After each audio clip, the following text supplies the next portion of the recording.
প্রত্যেকটি দান, প্রত্যেকটি মর্যাদা, প্রত্যেকটি কাজ কাল হাসরের দিন আল্লাহ সুবহানাহু ওয়া তাআলা নাপ দিবেন। এই নাপের নাম হলো নিয়তের উপর নাপ দেওয়া হবে। নিয়তটা ভালো, সব কিছু ভালো হয়ে যাবে।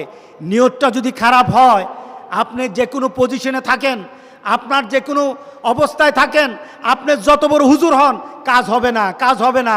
আপনার নিয়তের কারণে দেখা যাবে সব শেষ হয়ে গেছে, বরবাদ হয়ে গেছে। আমরা আল্লাহর কাছে পরিবর্তন চাই, আমাদের মনের পরিবর্তন চাই, আমাদের চাহিদার পরিবর্তন চাই, আমাদের চিন্তার পরিবর্তন চাই।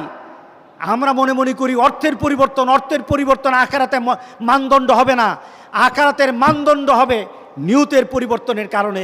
আল্লাহ আমাদের সবাইকে ওই ধরনের নিয়ত করা আল্লাহ তৌফিক দান করুক, আমাদের মধ্যে আল্লাহ পরিবর্তন দান করুক। প্রথম কথা হলো, আবার এটা রিভিউ করে দেই, প্রথম কথা হলো আল্লাহ রাসূল বলতেছেন, যার মধ্যে মাল আছে, যার মধ্যে জ্ঞান আছে, এই দুই ব্যক্তি আল্লাহ সন্তুষ্টির জন্য মাল এবং জ্ঞান, মাল জ্ঞান দিয়ে আল্লাহর সন্তুষ্টির জন্য ব্যয় করে। রাসূল সাল্লাল্লাহু আলাইহি সাল্লাম বলছেন, এই লোকটা হলো সবচেয়ে উৎকৃষ্ট ব্যক্তি। আরেকটা ব্যক্তি দ্বিতীয় শ্রেণীর, তার মাল নাই, তার সম্পদ নেই, কিন্তু তার জ্ঞান দিয়ে সে এই চিন্তা করে যে আমার যদি সম্পদ থাকতো তাহলে আমি ওই ব্যক্তির মতো দান করতাম, ওই ব্যক্তির মতো দিনের খেদমত করতাম, ওই ব্যক্তির মতো মানবতার কাজ করতাম। এই চিন্তার কারণে দান করতে পারে না, চিন্তার কারণে প্রথম ব্যক্তির সমান মর্যাদা আল্লাহ দান করে দিবেন। তৃতীয় ব্যক্তি, তাকে আল্লাহ মাল দিয়েছেন, কিন্তু সুবুদ্ধি তার মধ্যে উদয় হয় নাই, সে ভালো বুদ্ধি করতে পারে নাই, তার বিবেক দিয়ে আল্লাহ সন্তুষ্টি অর্জন করতে হবে এই চিন্তা সে করতে পারে নাই। রাসূল সাল্লাল্লাহু আলাইহি সাল্লাম বলেছেন, সে মাল ব্যয় করে আল্লাহর সন্তুষ্টির জন্য নয়, মানুষকে দেখানোর জন্য, মানুষ থেকে বাহবা পাওয়ার জন্য।